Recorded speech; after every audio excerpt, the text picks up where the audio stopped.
Hey, Donald here from Aloha Screwdriver. The following is a recording of an interview I did with Josh Ellingson, who's the artist responsible for our cover art on The Haunted Planet. I've been a big fan of Josh's for years now, and he's done a lot of great art for sites like Laughing Squid. He's done some amazing posters for BART, which is like our San Francisco subway system. He's also a fellow sci-fi geek like me, so I knew he'd be the perfect person to do the Haunted Planet illustration. So now this is the full unedited interview in one shot, so we ramble, we geek out all over the place, but it's an interesting peek into Josh's creative process, and if you're a fan of the cover art, you're going to get a little more appreciation for what went into it. So here you go. This is my interview with illustrator Josh Ellingson. What are we going to do? I wanted to talk about the whole process for the amazing Aloha Screwdriver Haunted Planet cover art. Yeah. So let's talk about it. Let's get into it. This was the first sketch I got from you. Yeah. Tell me what went through your mind when you were committing pen to paper. Well, I think when we talked about it, you had sent me reference of three astronauts kind of going across a barren wasteland. Oh, right. I thought that was a great start because I love retro sci-fi artwork, and so I immediately started sketching ideas kind of like that. But the other thing was your guitar looking like the Batmobile, or the way it is, almost like a flying Batmobile, like a spaceship. Right.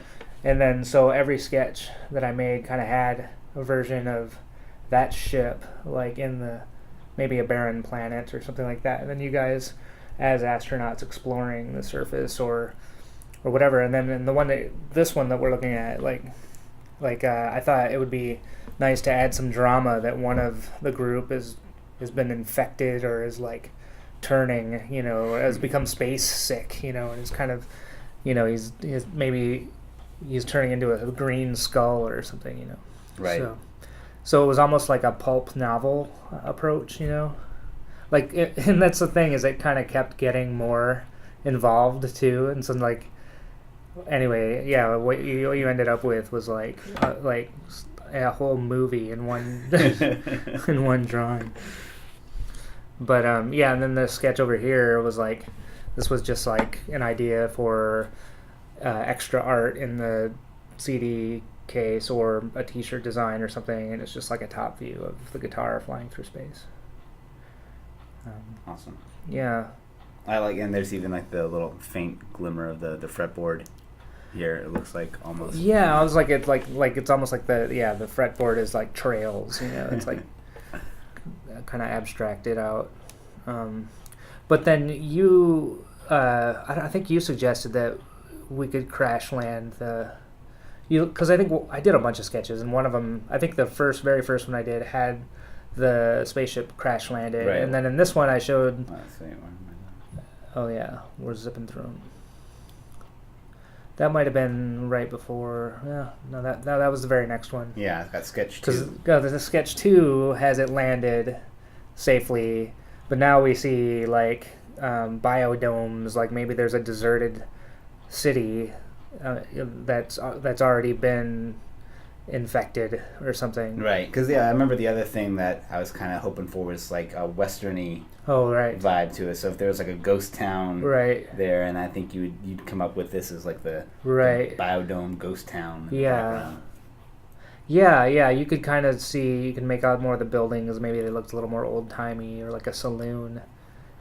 And then, later I think they just kind of became dilapidated buildings, and I kind of, I don't know, I ended up bringing more of the Western thing back with cactuses in the foreground. Yeah. So, it's... Space cactus.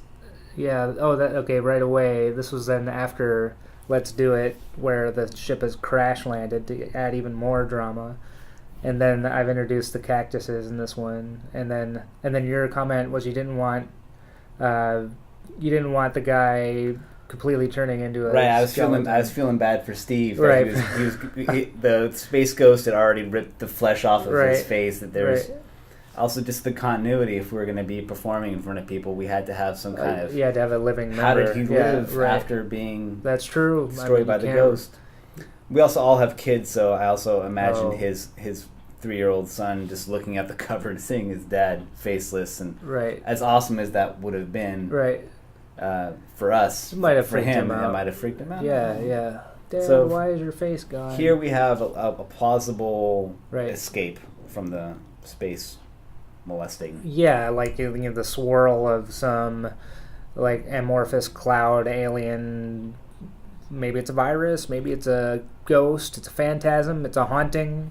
You know, and then later, like right after that, I realized I could pull that in with the cactuses, and maybe these cactuses aren't indigenous to the planet. Maybe they're the embodiment of these malicious invaders. Like, so they spawn, and maybe it turns you into a cactus. And actually, it sounds like a Star Trek original series. Right. I've been watching a lot of episode. Star Trek. Really. That's my comfort food. Is going Totally. back to the original series. Totally. Yeah, and this is also, I think, from the last one.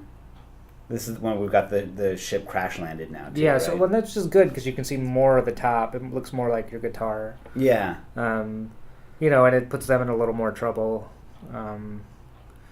It was tricky because now there's like the two different dramas. You know, you got your guy being infected and this smoking spaceship, and then there was some weird issues with scale. I'm like, oh man, how am I gonna fit all this in? Right.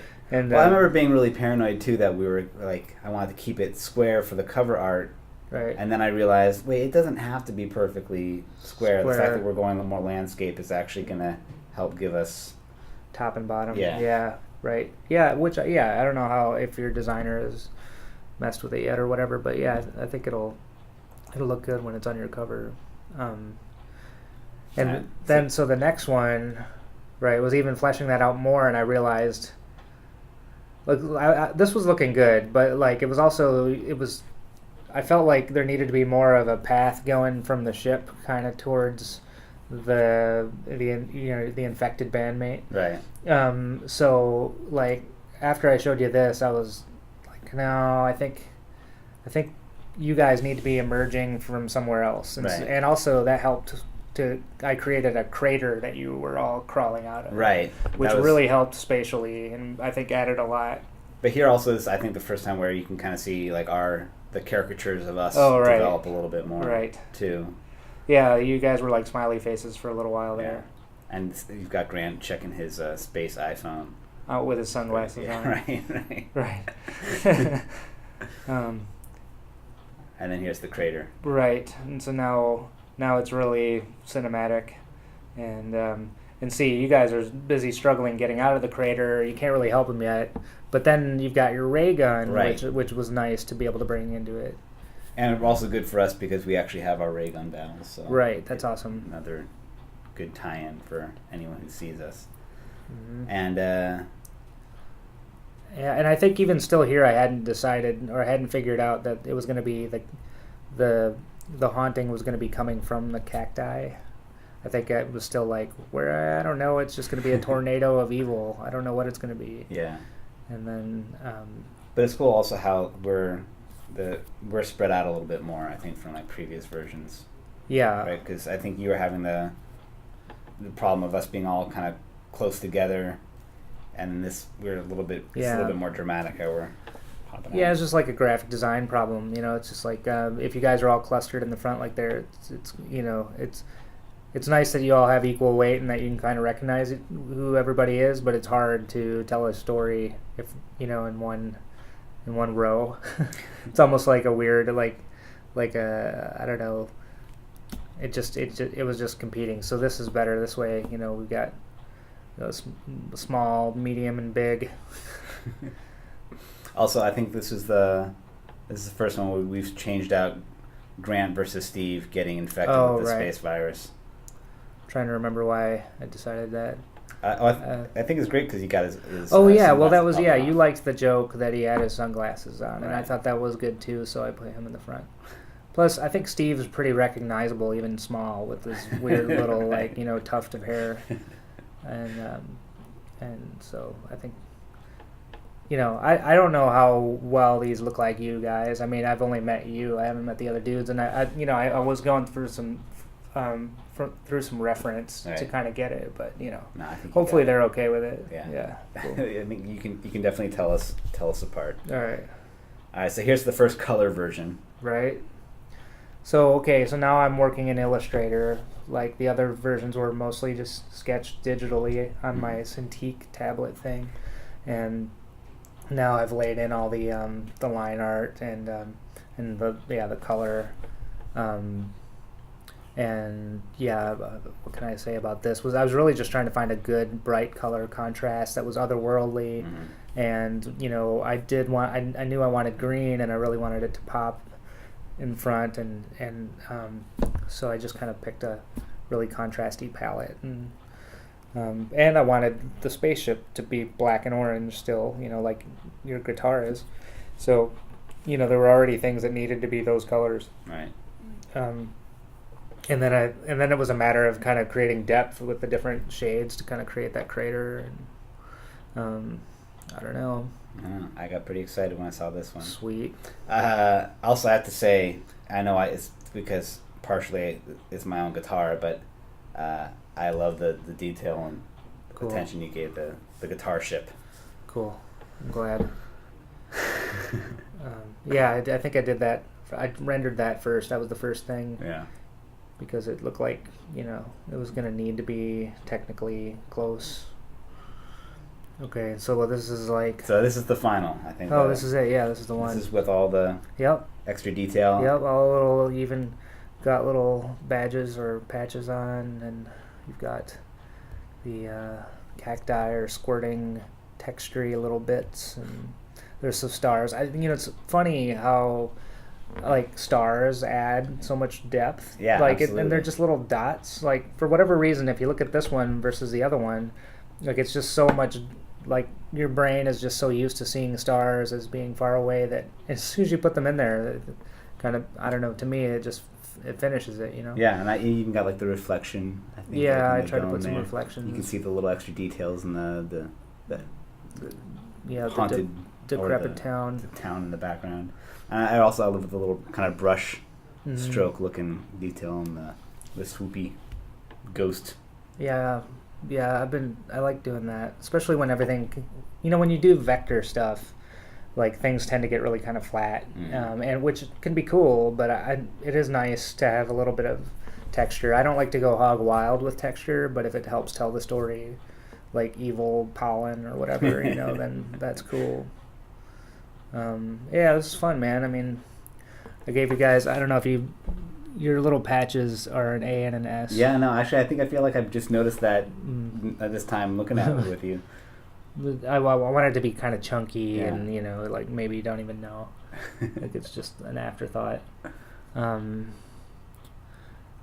else? I don't know. I think it turned out pretty good. I mean, I usually don't use a lot of purple, but I think purple worked pretty well here. It's kind of new for me anyway. No, absolutely. I think there's plenty of that in like the Star Trek original series. Totally. Like alien sphere. Yeah. Well, I'm glad it works for you, and hopefully matches, with what the album's gonna be like. I'm excited to show it to you once it's done. Sweet. All right, Josh. Yeah, man. Cool. Thanks. Yeah. Thanks.